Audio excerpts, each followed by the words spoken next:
Going to be focusing on is living well as a survivor. Michelle O'Brien is back again.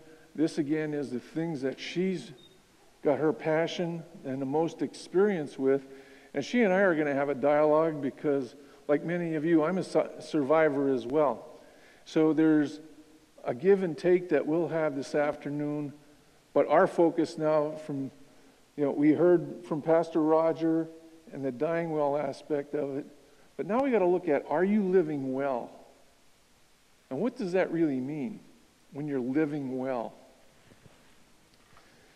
Before we start, I just want to share one metaphor that I've used that really helps me understand not just the adversity of cancer, but any adversity you may have. And I call it a mudslide. If you're ever watching a mudslide, what happens? You need three components. You need an awful lot of water moving very fast at one time. You need dirt or ground, and you need an angled slope. The more angled the slope is, the faster the gravity is going to pull that down. Well, adversity is just like that. In the Bible, one of the verses talks about the waters of affliction. So if you think of cancer as that deluge that hit you, and it's now starting to move, the ground we're talking about, the soil that's around you, is your belief system, your values, your philosophies, your lifestyle. It may be things that are important to you. It may be your business. It may be your finances. It may be your family. And if all of them are loosely packed, what's going to happen when adversity hits? There's going to be a rapid erosion happening. And the third piece is if the angle of this slope, your life, is severely imbalanced. If you've been working 70, 80 hours a week, or you're raising a family and you're constantly on the move with children and getting involved in different opportunities, and before you know it, you realize, wow, your life's out of balance. Well, what happens when you're living with cancer is that somehow you have to restore both slopes in the ground and get balance back into your life. Now, we're all going to have waters of affliction. We're all going to get a deluge in life or many deluges in life. It's how strong your foundation is built and how balanced your life is. And what we're talking about now is looking at your future to say, okay, what can I do? What can I change starting today? Mudslides are going to happen. But if there's no loose ground here that's all solid rock, and you have a balanced life, you're going to have less damage. When a mudslide is over and you look back at what it did, there's a lot of debris back there.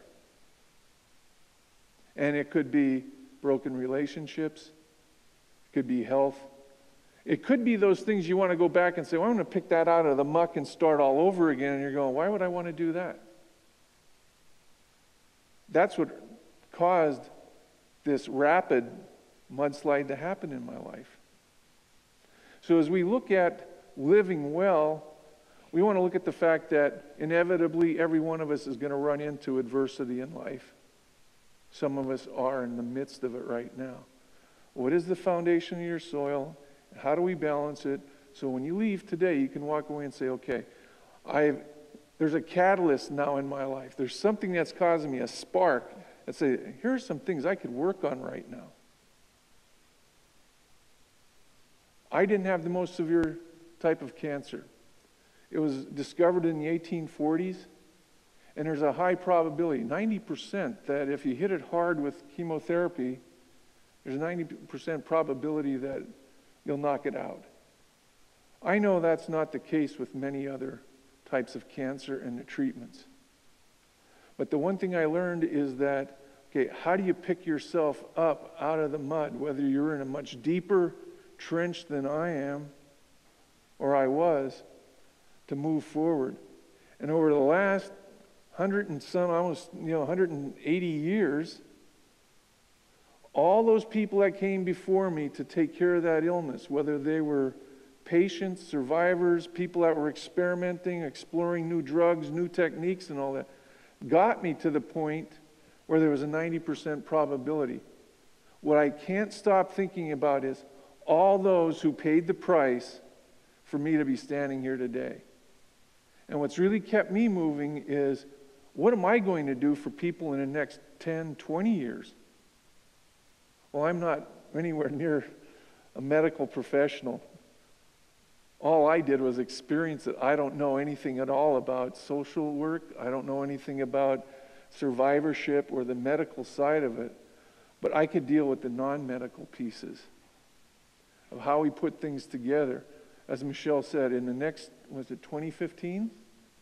2020. 2020, we're talking about cancer survivorship at 20 million people. It's almost double what it is now.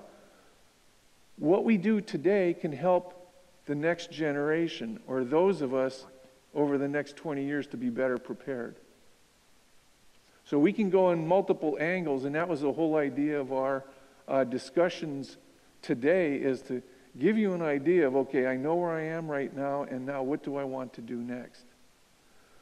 This is Michelle's passion. She's developing this for Minnesota Oncology, and I want you to share a little bit now just how you've gotten to this point with the program, or the model you're developing. Yeah, what